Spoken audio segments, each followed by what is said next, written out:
I grew up attending mainstream Christian churches where I was taught that God was all-knowing, all-powerful, all-loving, and all-good. As I grew up, some cracks started to appear in that idea.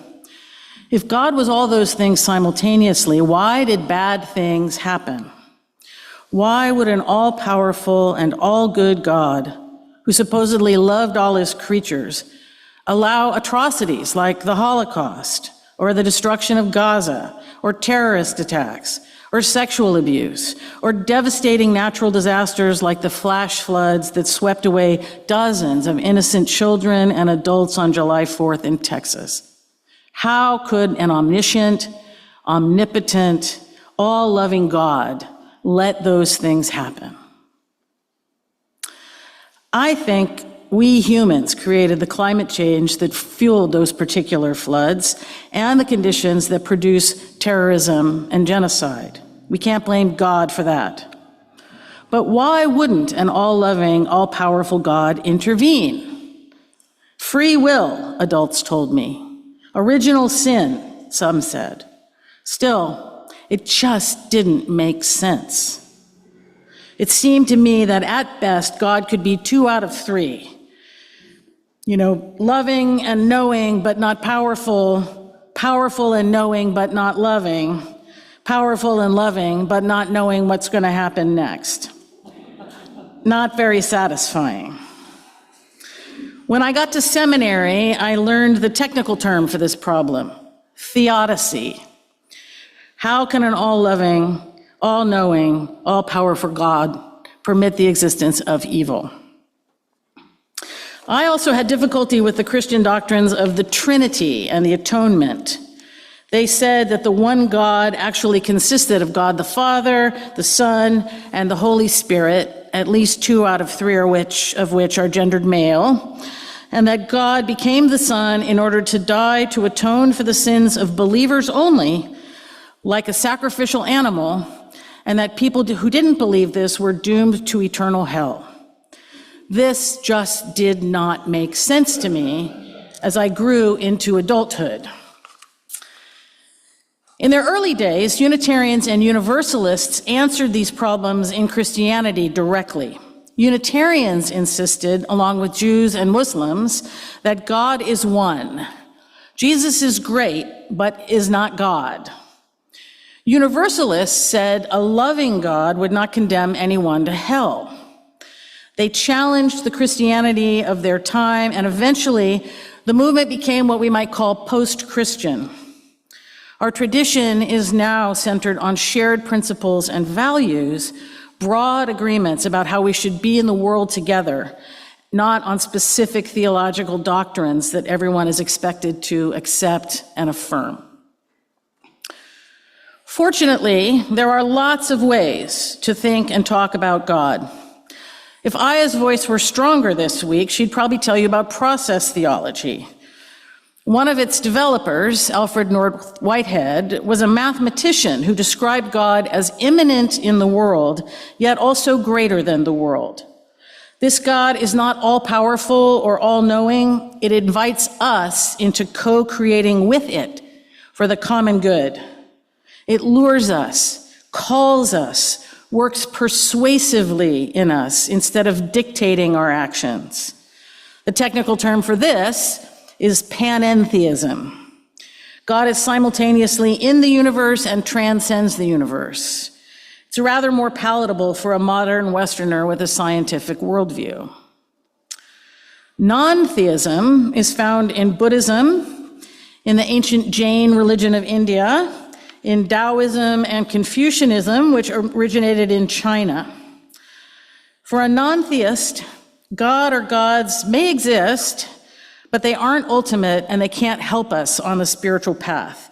We have to work it out for ourselves. The Buddha refused to answer certain metaphysical questions, saying that they were irrelevant to his teaching about the causes and cure for human suffering.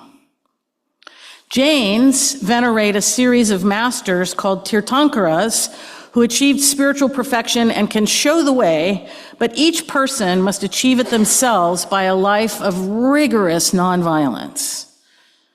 The Chinese philosopher Lao Tzu wrote about the Tao, the way, the activity of yin and yang, and about harmonizing with its rhythms by not forcing things and living simply.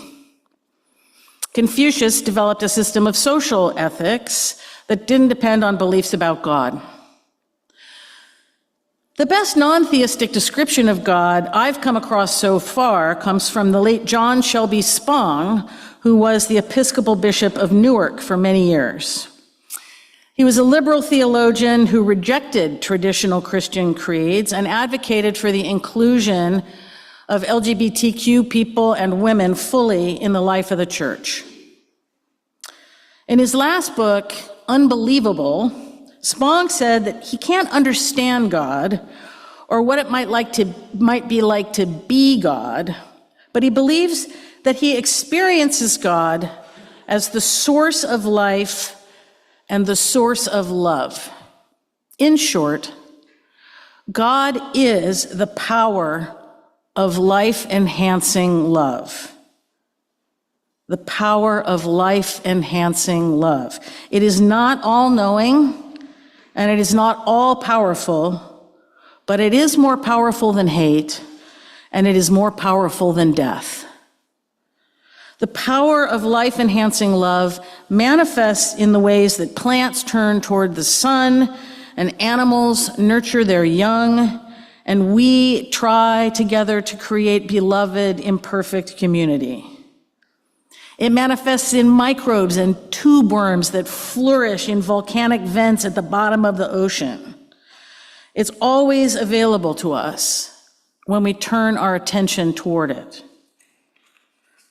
Spong said the best way to worship this God is to live fully, to love others without considering whether or not they deserve it, and to be all that one can be. That seems pretty good to me. Each of us has that power in us somewhere, though it definitely needs to be nurtured. In Zen Buddhism, we speak of the vow that arises within and expresses one's deepest intention. It's not a calling from the outside, but an aspiration from the inside. Specifically, the Bodhisattva vow is a commitment to wake up from one's delusions in order to help alleviate the suffering that they cause oneself and to respond compassionately and wisely to the suffering of others. It's a version of life-enhancing love. The specific delusions that we have to let go of are the ones that make us forget that everything changes and that we're all connected. We could call the UU values of justice, equity, transformation, pluralism, interdependence, generosity, and love. Diana, I want you to stand up and put your back to the congregation so they can see the back of your t-shirt. An expression, thank you. This is an expression of our vision of godliness. It's what the power of life-enhancing love motivates us to practice in our communities.